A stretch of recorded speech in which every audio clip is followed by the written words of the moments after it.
ইতিমধ্যে আমরা মঠবাড়িয়ায় আমাদের মঠবাড়িয়ায় ১০৮টি ওয়ার্ড, ১১টি ইউনিয়নে ৯৯টি ওয়ার্ড, পৌরসভায় ৯টি, এই ১০৮টি ওয়ার্ড আমরা ইতিমধ্যেই এই ১০৮টি ওয়ার্ডে আমাদের সাংগঠনিক কার্যক্রম এবং আমাদের নির্বাচনী যে প্রচারণা ইতিমধ্যে আমরা শুরু করেছি। আমরা ইতিমধ্যেই ওয়ার্ডে ওয়ার্ডে কর্মী সভা শুরু করেছি, আমরা উঠোন বৈঠক শুরু করেছি, একটু আগেভাগেই আমরা নির্বাচনী কার্যক্রম শুরু করেছি ইনশাল্লাহ। আজকে আমার মনোনয়ন পাওয়া, এই মনোনয়ন পাওয়ার জন্য আমার তৃণমূলের কাউখালী, ভান্ডারিয়া, নেসারাবাদের প্রতিটি নেতাকর্মীর সমর্থন ছিল। তাদের সমর্থনে এবং দলের বিচার বিবেচনায় আমাকে মনোনীত করার জন্য আমি আমার তৃণমূলের নেতাকর্মী এবং একইভাবে ৩ থানার যারা নেতৃবৃন্দ ছিল এবং সর্বশেষে আমাদের দলের নীতি নির্ধারককে আমি ধন্যবাদ জানাচ্ছি। এবং সবচেয়ে বড় জিনিস হলো আসলে আমি গত ৩০ বছর ধরে আমি এই পিরোজপুর ২ আসনের সাথে কাজ করে যাচ্ছি।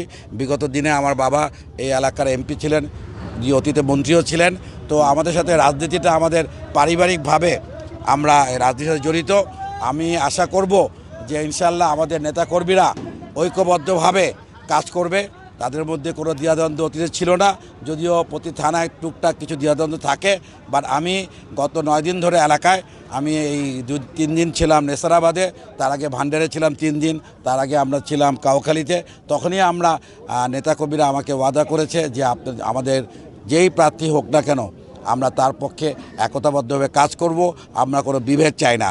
তা আপনারা শুনে খুশি হবেন যে আজকেও যে আমি গত 3 দিন ধরে নেসারাবাদে আছি, গতকাল আমার মনোনয়ন ঘোষণা হওয়ার পর থেকে আমরা রাত্রে 11টা পর্যন্ত আমরা নেতাকর্মীরা বসেছি।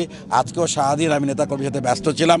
তারা আমাদের সাথে ওয়াদাবদ্ধ হয়েছে যে তারা ঐক্যের ব্যাপারে কখনো পিছপা হবে না।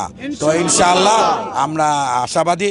এবং একইভাবে আপনারা জানেন বিগত 30 বছর ধরে এই অত্র এলাকায় অনেক মন্ত্রী ছিলেন, নামকরা ব্যক্তিত্ব ছিলেন, কিন্তু কী যেন কারণে এই তারা আমাদের নেসারাবাদ, কাউখালী অনেক অবহেলিত ছিল। তো তারা দেখা গিয়েছে যে নেসারাবাদ কাউখালীর স্কিম কেটে নিয়ে ভান্ডারে নিয়ে যাওয়া হয়েছে, অনেক বৈষম্যমূলক আচরণ করা হয়েছে।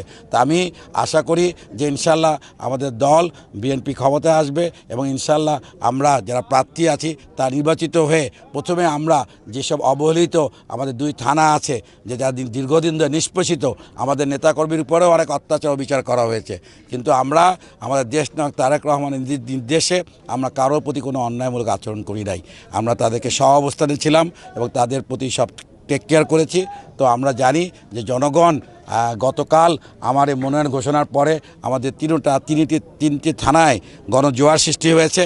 তারা আশা করেছিল যে আমার মতো ব্যক্তি, আমার চেয়ে যোগ্য ব্যক্তি যেই হোক না কেন, তারা চাচ্ছিল যে বিগত দিনে এখানে জোটের প্রার্থী ছিল, তো তারা ধানের শীষের প্রার্থী হওয়ার কারণে তারাও খুব আনন্দিত এবং তারা ইনশাআল্লাহ একতাবদ্ধ কাজ করবে। এবং আমি শতভাগ নিশ্চিত যে আমাদের যে জনগণ যে কাউখালী, ভান্ডারিয়া এবং নেসারাবাদে যারা বিগত দিনে উন্নয়নের ছোঁয়া পায় নাই, আমাদের তারেক রহমান সাহেবের ইনশাল্লাহ ক্ষমতায় আসবে। 31 দফার মাধ্যমে সফল বাস্তবায়ন আমরা শুরু করব পিরোজপুর জেলায় এই 2টি থানার মাধ্যমে।